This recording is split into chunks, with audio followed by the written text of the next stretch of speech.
Dr. James to intervene, and then we go to the main event, okay? There's 300 people watching the show in every platform. Thank you very much once again, Uncle Rick, Accountable Masculinity, Anil Kanali. Please like the videos. Please like the videos. Please like the videos, okay? Support the content creators that are streaming. We appreciate all of them being here. It's been a good show. Let's continue the momentum, okay? Go ahead. And Dr. James uninterrupted. And then I have a solution. I think I'm not going to work, but I'll try. Go ahead then. I think it's just fear. I think it's fear running with people, living in survival mode. They believe that because of whatever, because you're right, the good ones are already taken, but the other 50% of the population that has been traumatized, that has seen violence, who didn't grow up in households full of love, who saw struggle and lived in survival, who have generational trauma of poverty, that fear, it is scary, it is terrifying to believe that there will be someone who will ride and die and love you and won't hurt you. They don't understand it. And so for a lot of women, that fear controls everything. They would rather be in a relationship knowing it's toxic, knowing he's a child, knowing she's unfulfilled, knowing she's self-abandoned, because at least it is in alignment with what she already thinks is normal. She is afraid of actually being in a relationship where a man has control in it, and it doesn't mean slavery. She's scared. But guys, and again, this where we're doing our children injustice, right? You being with somebody, you're going to get hurt, right? You being with somebody long term, you're going to go through it. That's how it becomes long term, right? You guys go through things. Absolutely. Right. So again, if you don't have again, it all starts with you being responsible with the men. The most important thing a woman, our women believe that the most important decision is what career they're going to get into, right? What school they're going to get into, right? The most important decision a woman makes is the man she chooses to have children with. 100%. That's y'all ace in the hole. That no matter what, when y'all choose the right man to settle down with and have children with, you won the lottery. We both did. You won the lottery. No, I didn't. You did. You don't think? No. That's the problem right there. No. You have to. One second. Let her explain exactly why she thinks the way she thinks, and then Ricky got it back. I'm letting all y'all rock. Let me finish, right? Because the truth is, and we got to be honest. And the whole problem is this: is that no one's honest about marriages and relationships and how they work. Okay, what are we? What's the honest? Give me a second. You say I win, right? Because I get you. Will you die for me? Yeah. With most You're my husband. Okay. Listen to what I'm. Let's take it off the personal. I'm not trying to direct it at you, so let me rephrase, right? Okay. What's the understanding that most men have is women and children first, right? Mm-hmm. Sure. Right. You would never, if you got a man, listen to what I'm saying. I'm talking about from my perspective of the world and how I deal with my woman, right? Shout out to Dee, 25 years this year. Amen. Right? You can never, I'm talking about real world stuff. You will never be able to give back what I give to you because I'm your own personal Jesus. I make shit shake. I make stuff happen. I take stuff off your plate as a woman that you don't have to worry about and complain to your friends. You can sit in a group chat with your friends and laugh at them because they man ain't shit. Absolutely. But I give you a son. No, you're DoorDash. I'm the orderer. You're delivering my son. Yes. If it wasn't for me, self-sacrifice of myself. That's what you're supposed to do. And if we want to go back, if we want to go, if we want, you could, right? But that's your job, right? But that's your job. Listen to what I'm saying. Listen to what I'm saying, right? But if we go out and some shit shake off and pop off, it's my job to defend you as a man, right? That's right. So don't use what you're supposed to do as a woman as it's something special. That's what you're supposed to do as a woman. Right. It's what I'm supposed to do as a man. Correct. But when we talk about give my life to you, right?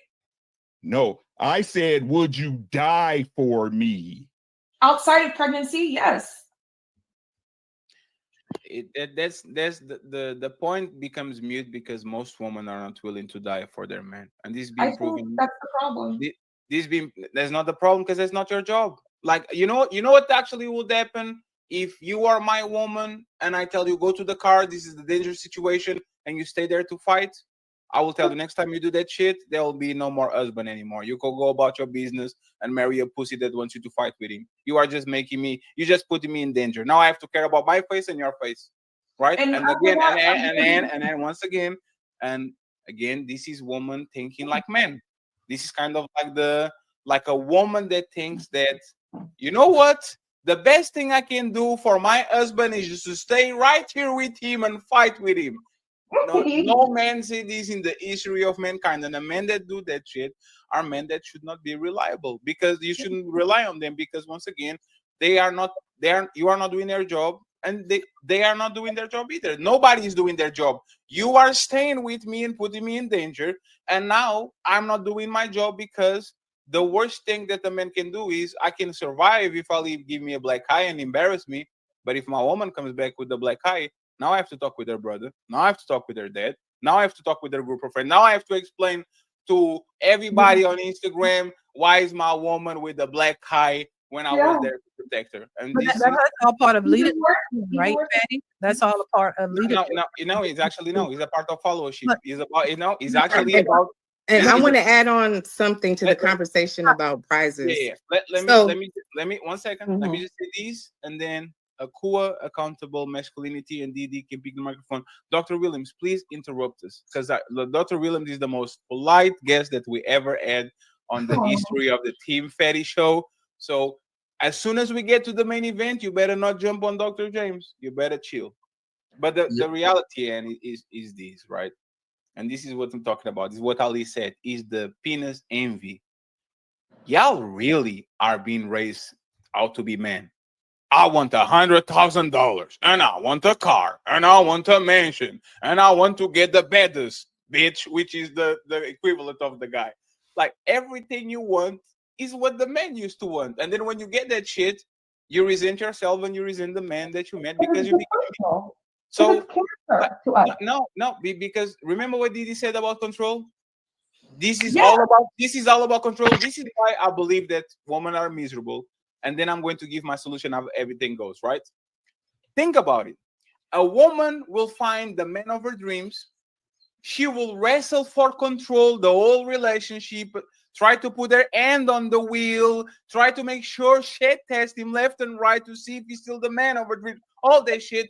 And as soon as she gained control, she looks at him and says, "Ah, what a motherfucking bitch.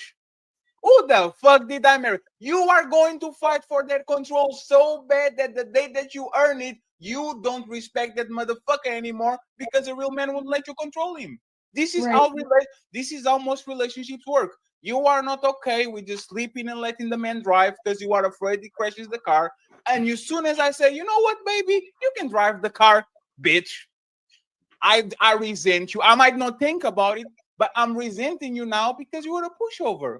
It is not the man that I married. The man that I married was to do whatever he want, and I would follow him. Now he's following me, and I can't stand this dude because he's doing whatever I need him to do. And once again, this is the crazy part: is you are not okay with the playboy. You are not okay with the dragon. You are not okay with the simp. The simp does everything for you. He should be a perfect husband. He does everything you want. Everything you want. He gives you money. He protects you. He is the perfect domesticated dog. And you still resent him because he's controllable. So I think, in my opinion, and then you guys can edit, please, by order. And shout out to Slice Maximus. I appreciate you being here, brother. The Priceless. biggest mistake I think people did was telling women that life is happiness. Life is, like Ricky said, is pain. Life is misery. Life is, the bottom line is pain, and you are trying to get away from it as fast as possible once a week on Sunday when you can watch your NFL, when you can be with your ladies. Like life is misery and pain. So what happens is you indoctrinate a generation of women for from 50 to 1 year old that you are going to be a princess and you're going to have the happy ending. And if you're not happy, something is wrong. You have to go to the next man and to the next house and to the next car and to the next job. And these women are literally configured to search and the pursuit of happiness like you are going to get it like Will Smith. No, most of y'all are not going to get the last call about your patent and says, you know what, Will Smith, I'm going to. Most of y'all are not going to get that shit. So what makes woman miserable or make woman sad is not that they are not achieving shit, is that we are telling them that once they get that pair of shoes, once they get their bag, once they get their trip, once they get their husband, happy life, everything, the credits come out, the Disney symbol comes in, and it's over. It's never over. You are going to achieve shit and you are going to conquer stuff and you are going to get a Ferrari and the mansion and everything, and you are going to be the most miserable person in your motherfucking block because once again you thought that you are going to get all these feelings and this rush when you got everything, and now you are 3 months in with the pool, with the house, with the hot boyfriend, with everything. Like, what the fuck? Why do I feel empty? Because there are expectations. Life is pain. Life is misery. Be happy if you can twice a week. Have a nice moment with your family. Have a moment of relief. Go to a comedy club. Be happy with that because for the most part, it's unsustainable. You thinking that you can be happy most of your life and nothing will happen and you are going to have a happy ending like everybody else. Go ask your grandma if she had a happy ending with 7 kids and a husband for 30 years. She will definitely say, hey, there was some point of times I was miserable. I didn't know what I was doing. I was resentful of your dad. Go ask everybody else. Since the beginning of mankind, we suffered tremendous, but you know what we did? We stayed together because we need each other for survival. You take the survival out of the way, we have poor obese people, which means that we're eating well. Nobody's dying at birth. Nobody, like for the most part, doesn't have access to a hot meal, and we just can't seem to figure this shit out. So again, recalibrate your expectations. Life is motherfucking misery, and be happy if you can experience happiness here and there because happiness is fleeting and it's going to peak one day, and then the next day you are going to be working for a job that you don't want to be there. It is what it is.